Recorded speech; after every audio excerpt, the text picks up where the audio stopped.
I am Therapy Gecko. I've talked to thousands of anonymous strangers on the phone about their lives while wearing a gecko costume, and it all started here on Reddit. AMA. Hey, my name is Lyle. 2 years ago I was sitting in my mom's basement when I found the Reddit public access network and created a show called Therapy Gecko where people call in to talk with an unlicensed lizard therapist about anything. Since then I've put celebrity rappers in gecko costumes, traveled the world doing interviews, performed at Bonnaroo, and turned the show into a podcast that's hit the top 10 US podcasts chart on Spotify. Tomorrow I'm going on a 9-city tour across the country to do the show for live audiences. I've had conversations with thousands of people all over the world that are funny, sad, bizarre, heavy, heartwarming, and everything in between. Here are a few favorite moments. 1, 2, 3. Ask me anything about being a gecko. Proof. Link. Which calls do you enjoy more, the entertaining ones or the ones that people can really relate to? As someone who has never called in, I'd be interested to hear more about the process of that and how you feel that so many people tell you they've tried many tens of times calling. Thank you for what you do. A lot of the clips of the show that go viral are about stuff that's wild or shocking. And while I do find that stuff entertaining, I've been more interested lately in the calls that touch on things that people can relate to. Even if the subjects get a little heavy, I find them way more fascinating to talk through. I particularly like when there's an arc of some kind, like hearing how a person felt one particular way about something or someone, and then later felt a different way, or changed somehow.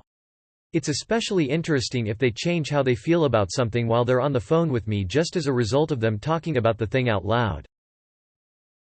Change how they feel about something while they're on the phone with me just as a result of them talking about the thing out loud. 95% of all therapy. Do you worry that the calls will become less authentic as you gain popularity and people want to be on the show? Which guest do you think was the best Gek? What do Mama and Papa Gek think of your show? I'm not worried about that. I think the excitement of being on the show wears off for people after about 2 minutes and then they're just talking to a guy. My parents are into it. My dad actually talks in Twitch chat every so often. Who's your favorite Pokémon? Psyduck. I respect how he deals with being in constant pain. How was it having Dr. Drew dress up as a gecko with you? Was he able to offer pointers on how to be a therapy gecko? I've been doing this for about 2 years and have no degree in anything related to psychology, and he's been doing it for about 30 years and has a medical degree, so that episode was a lot of me shutting up and listening.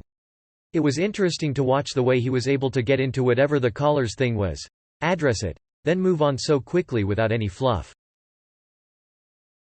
Hi Lyle. I'm someone who got on the show November 2020 and I just want to say that it was a lot of fun. Thanks for taking my call. My question is, how do you see Therapy Gecko changing over time? Do you have any ideas about changing, or expanding the show, or are you happy with the current format long term? Thanks.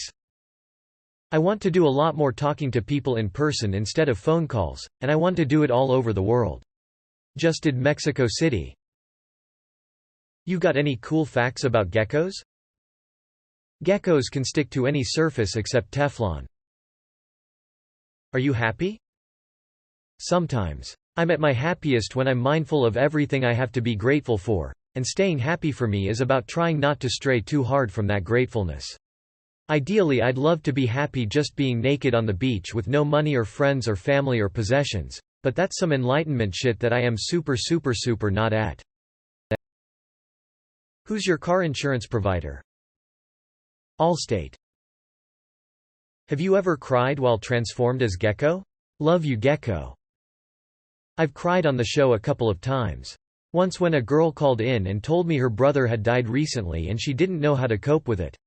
I had no idea what to tell her, so I stole the greatest thing I've ever heard on dealing with grief and told it to her, and we cried together.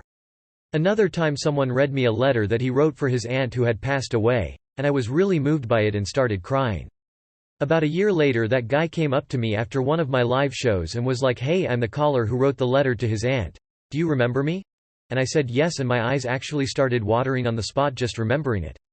Very surreal moment. Quick, your show isn't called Therapy Gecko anymore. What's it called now?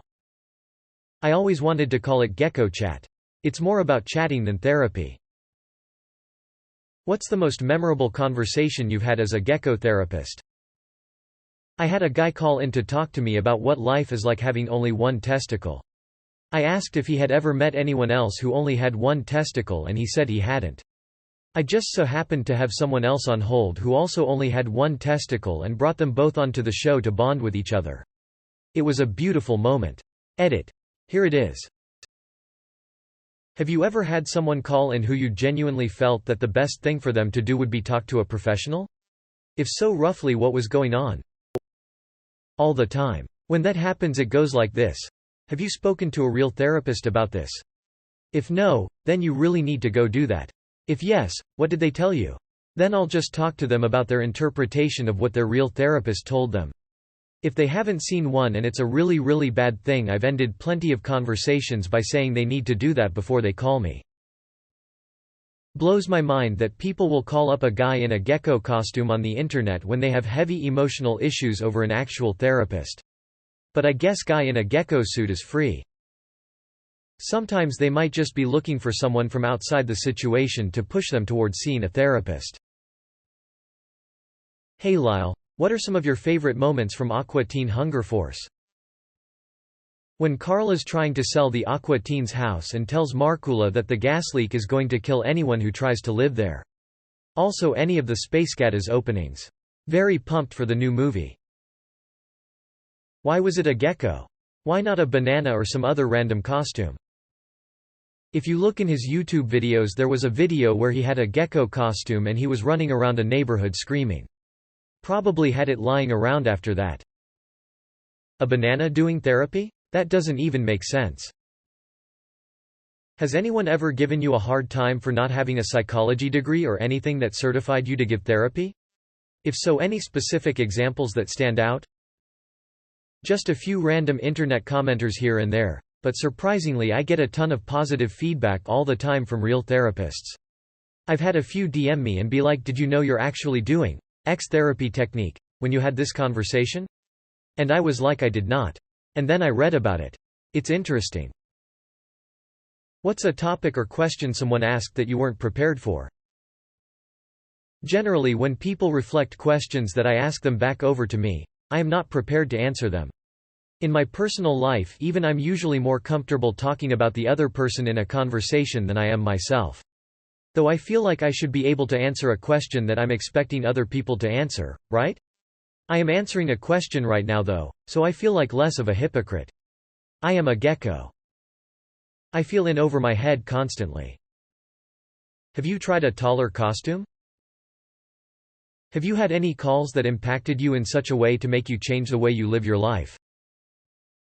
A guy called in and told me he was diagnosed with a disease that will ensure he loses his sight in the next 5 years or so, and told me that since he was diagnosed he makes an extra effort to really look at people's faces more. Now whenever I find myself on my phone at the grocery store checkout line, I think of that caller and I put my phone away and stare at the old lady in front of me. Since you started 2 years ago, have you considered becoming licensed? Or would the act of doing so diminish the casual nature of your show? I really briefly vaguely considered the idea once. Then I looked up how many years of school it would take and decided it's much easier to be a pretend therapist. How has your life changed financially? Have you made it now per se? Congratulations on the success. I am lucky enough that if I am walking down the street and I see a truck selling sandwiches, and I want a sandwich, I will go buy a sandwich. I noticed you're straight-faced on calls often. Would you say it's mostly due to being part of the character, trying not to say something smartassy, or just to place a silence that the caller feels they need to fill to see what's said next? Keep it up, Jack. I've been a fan for years and try to watch whenever I can. I came from the stand-up comedy world initially, and that world is all about trying to say a smart-assy quippy thing as much as you can. There are people who are really good at that, and I found I never quite was. For me, I've found doing that has just interrupted the flow of the conversations I'm having, so I quiet the voice in my head that has an urge to do that, and now the voice is no longer there. Also, thank you for the kind words. How often do you wash your gecko suit? Do you have just the one or do you have multiple? Not as often as I should. I currently have 5 in rotation. Dude, there's such a large gap between being aware of your issues and taking actual action to solve them. I am no expert in closing that gap. I know I need to stop eating giant fucking bags of Twizzlers, but I don't know if I'm going to anytime soon. For as long as I have been doing this, there has been, at all times, at least a little bit of green on my face. No, and if I do, I'm showing up to court in the suit. Man, I have been in that costume in the heat of Bonnaroo, in the desert of Arizona, and in many other hot-ass places, and to be honest, it has never really been that bad. It actually functions as a heat cloak sort of. I had a small period of time in college where I was kind of obsessed with talking to strangers on public transport and in line at stores and shit like that. I was also really into the idea of trying to have deeper conversations, and during that time I learned that the more vulnerable I was willing to be with people, the more vulnerable they were willing to be back.